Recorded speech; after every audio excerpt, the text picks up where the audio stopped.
són incendis que les vostres respostes no saben apagar. I encara feu cara de sorpresa quan un cor inflamable desborda el seu batent. No coneixeu el foc que crema com... Crec que els moviments de defensa del territori, igual que la resta de moviments socials, tenim amb la plataforma de la CUP l'eina, perquè en el fons és això que necessitem, és una eina, que ens pot permetre ser directament allà on hem de ser perquè la nostra veu no sigui transversada mai més. I em sembla que el moment polític, tant pel que fa des del punt de vista nacional com des del punt de vista social, ara no ens podem permetre de quedar-nos a casa, no ens podem permetre d'anar a votar a la contra, d'anar a votar al vot útil, d'anar al mal menor. Vull dir, ara això ja no val. Ja no valen més pedaços, perquè aquest pelinxo que tenim ja no aguanta ni pedaços ni sorgits. Ara ho hem de fer de cap i de nou, i ho hem de fer nou, hem de fer un vestit nou i a la mida de les classes populars, que som els que realment hem de sostindre i hem de fer avançar aquest país.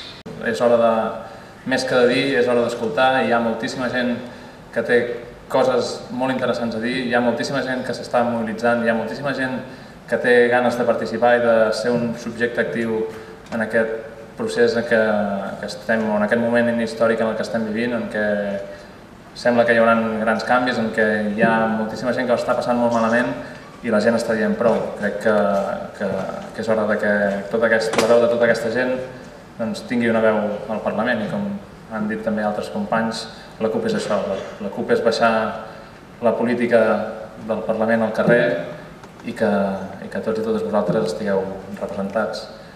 Per això només us dic que el dia 25, si realment creieu que la societat la canviem entre tots i totes, podeu-vos a vosaltres. La CUP va apostar per un altre model de territori, un model diferent al que hem tingut durant el pujolisme, que hem tingut durant els 7 anys de tripartit o durant els 2 últims anys del Messies Mas, i que ens ha conduït a ser el territori de Catalunya amb més atur, amb 16.000 persones aturades a les Terres de l'Ebre, en estar per damunt de la mitjana de risc d'exclusió social, que a les Terres de l'Ebre se situa en el 36,8%, més d'una de cada 3 persones a les Terres de l'Ebre està en risc d'exclusió social, que empeny als joves i a les joves de les nostres terres a marxar cap a fora perquè aquí l'únic futur que tenen és la precarietat o l'atur, a ser un territori que produïm més del 60% de l'energia que es genera a Catalunya, tot i que només som el 3% de la població, i que té una pagesia sense futur. Jordi Martí i la resta de companys i companyes que estaran al Parlament seran un enllaç entre el carrer i el Parlament de Catalunya.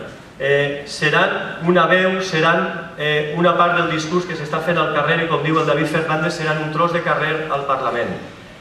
No ens trobarem, nosaltres no vindrem a fer, o la CUP no vindrà a fer el que fan els altres partits, de fer-se la foto en els col·lectius, però després en els consells d'administració i en la banca i a les empreses decidir quina és la política que se va portar al Parlament.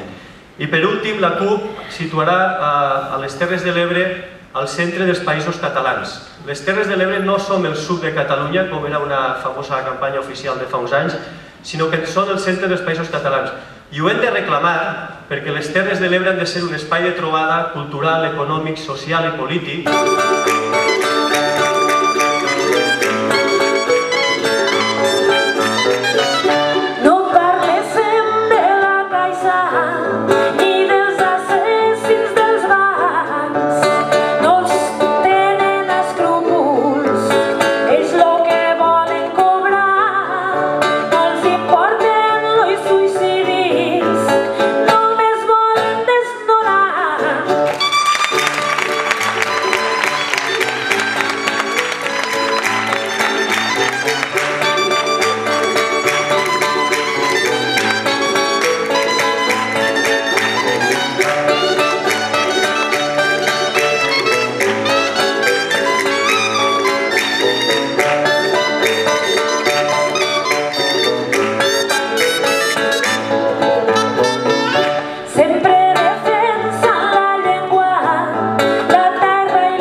fixeu-vos que no tenim clar ni el nom, ni falta que fa, el que proposem és que cada una de les persones que estem avui aquí, però sobretot que estan avui fora i que no han vingut, ni en tenen ganes, acabem sent subjectes actius de canvi. És a dir, decidim amb tot allò que ens interessi, amb tot allò que ens afecti com a persones. I tot allò que ens afecta com a persones, evidentment, comença per la nostra pròpia economia. Si no podem pagar el deute, a la CUP proposem que no es pagui el deute. I si per no pagar el deute hem de sortir de la Unió Europea, a la CUP proposem que en sortim. Però que ho decidim entre totes i tots. No a partir de la por, que és allò que ens fa la televisió quan ens explica que fora de la Unió Europea no hi ha vida, és fals. Els estats que estan fora de la Unió Europea avui tenen un índex de desenvolupament humà superior als que estan dintre, i aquest és el que ens interessa, és a dir, la sanitat, l'educació, els transports, la dependència, allò que ens afecta al 100% de les nostres vides és superior fora que pas dintre. I algú dirà, però què estàs dient? Si la Unió Europea era la panacea de tots els mals. Doncs bé, ens la van vendre com això, i molts se la van creure. Alguns van resistir i van dir que no, però finalment, majoritàriament, es va acceptar que això era així. Avui sabem perfectament que a la Unió Europea hi ha hagut un cop d'estat, perquè algú pot explicar qui ha triat a Mario Draghi, president del Banc Central Europeu, perquè decideixi sobre l'endeutament que ha de tenir l'estat espanyol o el futur estat català? Algú d'aquí ha triat el Mario Draghi? No? Ell sí que ha triat a l'expresident de Grècia, al president d'Itàlia, al ministre d'Economia d'Espanya, al conseller d'Economia de la Generalitat del Principat. Ell sí que els ha triat. I els ha triat perquè apliquen unes polítiques que van encaminades a la destrucció de tot el sector públic que coneixem com a públic. No amb un projecte de 10 anys o 15, sinó amb 2 o 3. Però no podem ser ximples. Tenim clar que la independència, que el procés d'alliberament nacional que portem al davant, ha de partir des de baix, ha de partir des dels pobles, des de les ciutats, des dels barris, i no ha d'acceptar que quan s'arribi al referèndum, si s'hi arriba, inclogui aquestes dues preguntes, com sabeu que proposen. Voleu ser independents, no ho diuen clar. Voleu tenir un estat propi membre de la Unió Europea? Si volem ser o no de la Unió Europea, ho decidirem a banda.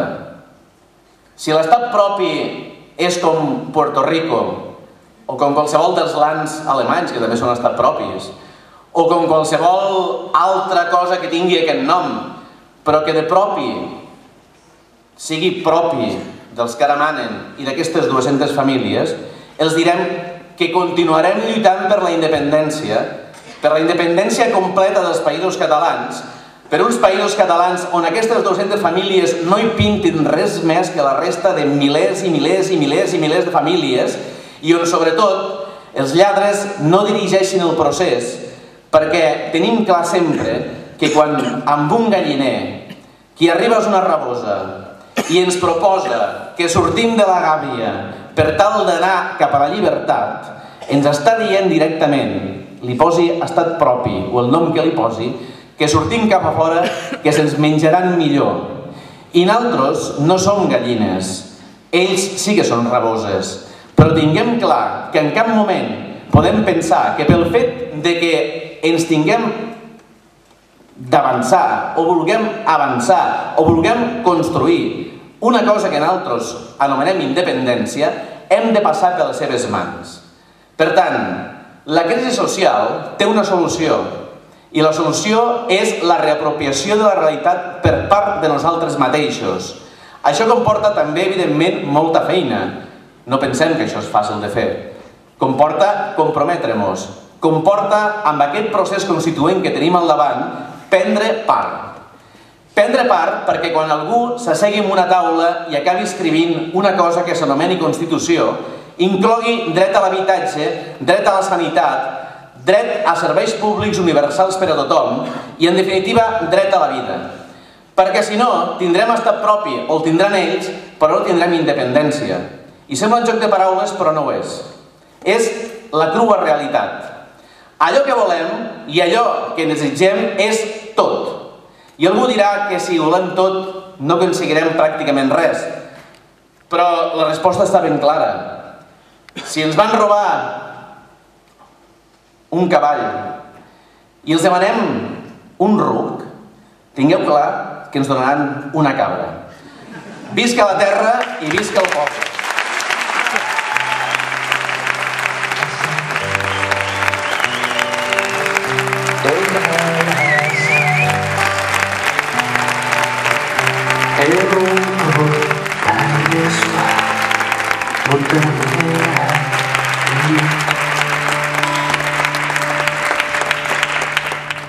La mar,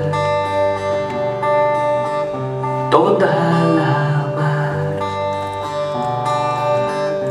cap en el darrer blau que em crida com un far.